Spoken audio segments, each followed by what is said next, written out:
I'm Deep Mahaman and you're watching the Redmen TV. Hello and welcome to the Redmen TV. It's the Uncensored Match Build-Up. Thanks for joining us on YouTube. This is the Uncensored Match Build-Up, as I've already said, for Liverpool versus Roma. Today, there is no Paul Machin. I know, boo. So no one to fill in 15 minutes. We're actually going to need to know what we're talking about today. So with me in the studio, in my seat, is Michael Atkinson, the _Axter on Twitter. Give him a follow, give him some abuse over his views on Suso because he doesn't like him. We got my main man, Jack Hart, over there. What's your Twitter name? Hart Jack. Hart Jack, there you go. Give him a follow. For some really interesting articles. He writes some excellent blogs on the redmentv.com as well. Really interesting reads. And the one, the only Mr. John Machin joining us to keep an eye on me, basically, in Paul's absence. He is the mole for Paul. Okay. Right. Moving on to the Roma game. Mike. Hello. Kids or stars? I think the stars have only started training Monday. So the game's Wednesday. The stars ain't going to be there, are they? You might see them get 20-minute run-outs here and there towards the end of the game, but it's going to be similar to what we've seen against Bromby and Preston. Obviously, with the players who started the game against Preston, I'd imagine it'd be a similar kind of set up to that. Perhaps Markovic will come in and they'll get longer, as they did against Preston. You know, maybe they'll get to the 70-minute mark, and then at 70 minutes they'll make a whole host of changes. Okay. Yeah, I can see that. It seems like a good way of dealing with it. I know that, Jack, you're not a fan of changing teams at half-time all the time during pre-season. Do you think it's that stage now? I can see the value in it early on, but I just think I think a lot of the time there's not much point playing these fringe players in a fringe team. You know, you're better off putting them with some of the senior players and actually having a team that you could potentially see being close to something that you're going to have in the competitive games. I think, as you say, Mike, I think it's a game too early for some of the, the players who've been at the World Cup. But I'd like to think that we'll be leaning towards quite a senior side in terms of, what we've seen so far. I know that a lot of the kids have not gone on the tour, have they? But I think it's too early for some of the World Cup players. It'd be good to see, Markovic play. That'd be good. Good start. Mignolet should get a game, shouldn't he? I mean, he did nothing in the World Cup. No, he's on the bench, didn't he? I think if you look at it, a lot of the World Cup players, they've been training all summer anyway. They've only had 2, 3. Well, if you're the England team, you've had about 6 weeks off now, haven't you? But 2, 3, 4 weeks off. So the fitness level shouldn't be as bad as the other guys anyway, because they haven't had since the end of May off, really, have they? So well, we spoke last week as well, and Jack Wilshere aside, it's not this kind of sport anymore where they'll go up and completely destroy themselves over summer. No. So Ben Arthur's another one, wasn't it? We've seen the pictures of him. Is that right? Put on about 3 stones. Did you see the pictures totally random of that centre forward who played against Chelsea the other day for AFC Wimbledon? No. Oh, you need to check it out. I don't know what his name, Adebayo or something like that his name is. So what do we type in on Google? His name's something like Adebayo? Just type in AFC Wimbledon versus Chelsea and you'll get it. Okay. The guy, we've got a future in football, mate. Really? Yeah, if this guy was... It's time for the return. Yeah, it's time for the return. Did he slope the pitches? Because I'm better downhill when the weight catches me.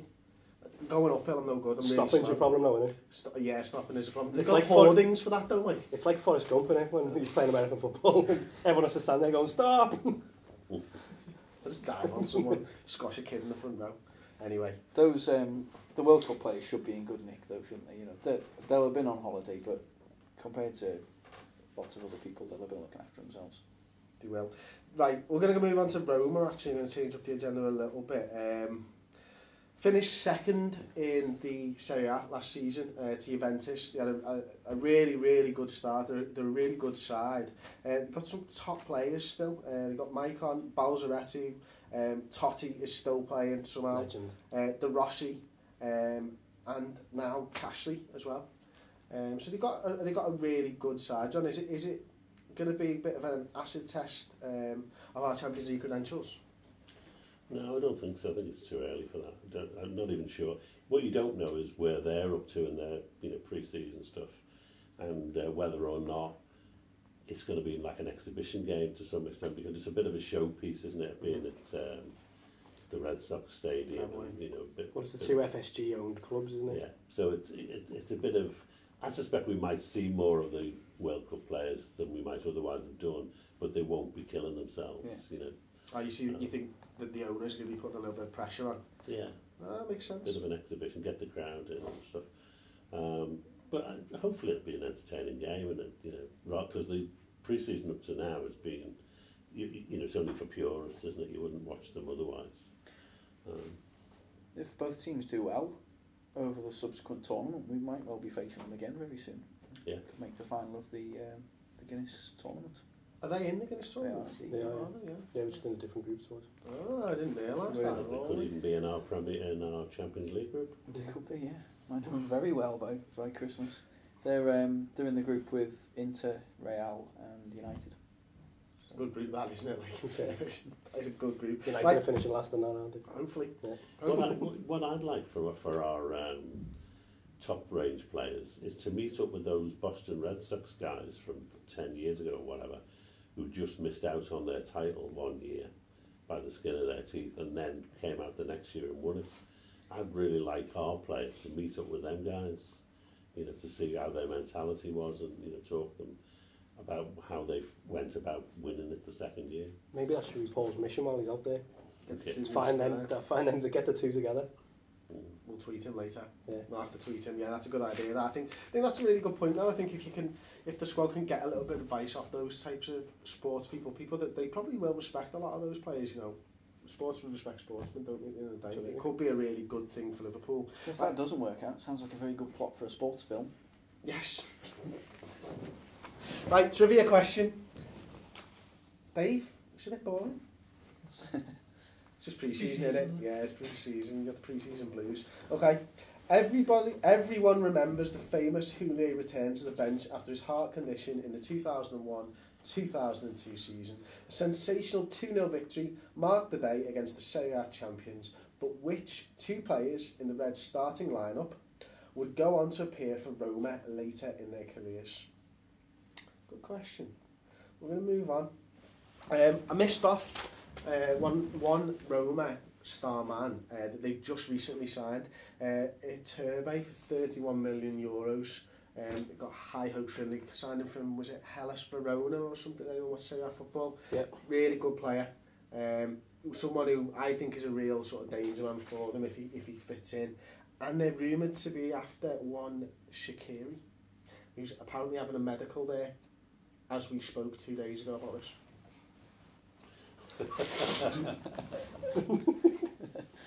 Yes.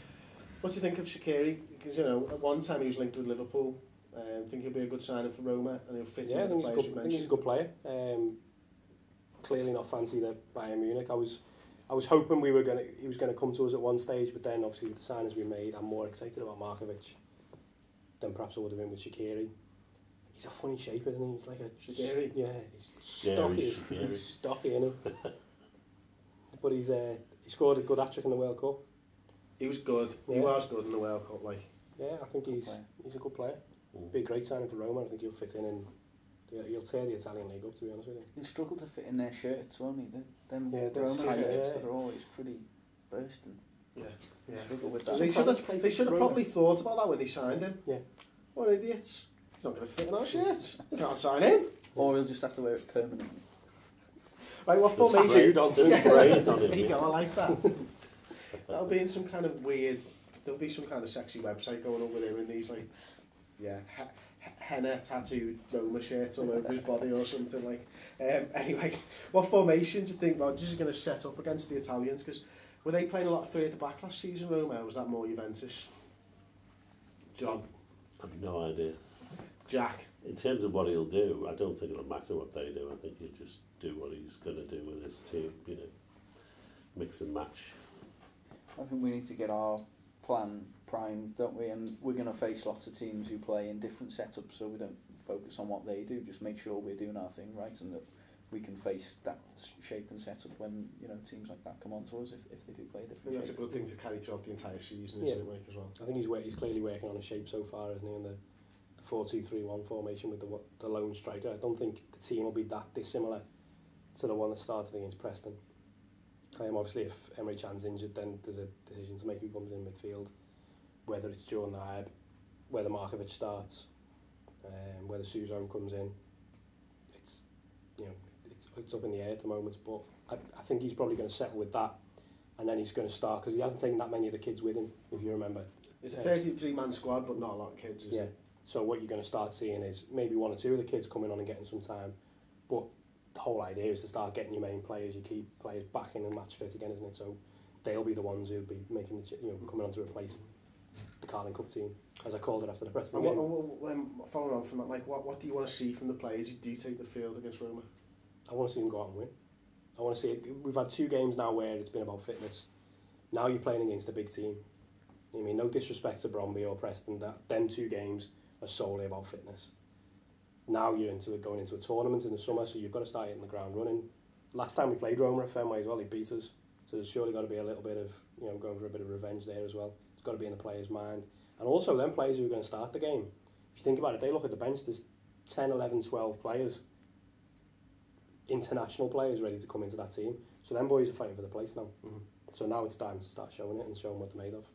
Well, yeah, it's important as well for the commercial side of Liverpool, isn't it, John, that we have to go over there and play good football. I think if we go over there and play sort of how we did against Bromby, or the first half against Preston, we're going to bore a lot of American fans. There's a lot about the commercial side to what we're doing, isn't it? It's all about, it's about fitness, playing the games, but the actual tour itself is about the commercial revenues and trying to sell shirts abroad and trying to stimulate interest in a different market. So yeah, you don't do that by boring them to death. I mean, the Americans, their sport is set up for everyone to go forward. They never go backwards. So it's no good defending all the time. Not that we can do that anyway, but you've got to be attacking. Amen.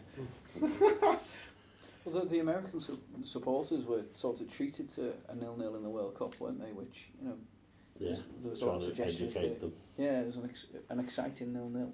Well, we've obviously sent Paul over to Boston to go enjoy the atmosphere, meet fans out there, and to do a match reaction after the game at Fenway. So do tune in to our YouTube site where we'll be posting these videos. He's promised to meet a lot of good people. He's been meeting up with sort of sports companies out there and hopefully getting a few interviews with some real sort of top players. So there'll be a whole host of content on the YouTube channel this week. So do subscribe to that if you want to see all that. You'll get an alert to let you know when we release those videos as well. Promises to be absolutely awesome. So hopefully Paul's safe as well. That'll be good. And I want some score predictions from you guys. So Mike first, because I looked the other way. What are you thinking? Did you see that? Yeah, it gave me the eyes there and then. That was straight. Penalty taken me. 2-1 to Liverpool. 2-1 to Liverpool. Who scores? Ricky Lambert will score one of them. Excellent, I like it. Whoa. Jack? 3-1. 2. Liverpool. Excellent. John? I'm a 2-1 as well to Liverpool. Jack, who scored? Martin Skirtle, Brace and Ricky Lambert. Wow. John, who scored? Why not? Ibe. Yeah? And Suso. Okay. Really loving Suso. Is Suso going to score this game? Possibly. Depends who plays. What? You're on YouTube now, listen to him. I was on YouTube the other day. Using, isn't he? I was on YouTube the other day after the match reaction show and got caned anyway, so bring it on. Right, Mike is a huge fan of Suso, not anyway. Right, thanks for staying with us anyway. That's the Uncensored Match Build Up. If you enjoyed the show, please give it a big thumbs up. Oh, I've forgotten something, the trivia answer. Thank you very much, Jack. That's right, Paul does that anyway. I know, it's my job though to tell him. I have one job and I forget it when I'm sitting in the big boy seat, do you know what I mean? Bloody hell. Right, the trivia question again. Was everybody remembers the fit? No, we'll lose that. We played Roma, we beat them 2-0 in 2001, 2002. Which 2 players in the red starting lineup would go on to appear for Roma later in their careers? Gents, bit of an answer? I know one was John Arneris. John Arneris is the only one we can remember, isn't it? You'll kick yourself. Yeah. Abel Xavier. 3 appearances for Roma. How could you forget that? His hair matched his kit. It was brilliant. It was like a partnership made in heaven. Anyway, I tried to forget Abel Xavier ever played for Liverpool, mate, so I'm never going to remember him playing for Roma. Brilliant. Right, okay, thanks very much for joining us on the Uncensored Match Build Up. I say give it a big thumbs up, please, and subscribe to the YouTube site. Yeah, just like that. Don't use your keyboard. and your mouse and actually do it on the computer. Don't just sit in your bedroom with your thumb up. You just look weird. Depends who sees you. It does. It's better than wanking over us. So yeah, give it a thumbs up if you really want. Anyway, this is spiraled way out of control now, so we're just going to wrap this shit up. Good night. Hello and welcome to the Redmen TV. I'm Chris Pajak and this is Transfer Target Focus number 4, Loic Remy. The QPR French international has recently returned from the World Cup after making 2 appearances for France.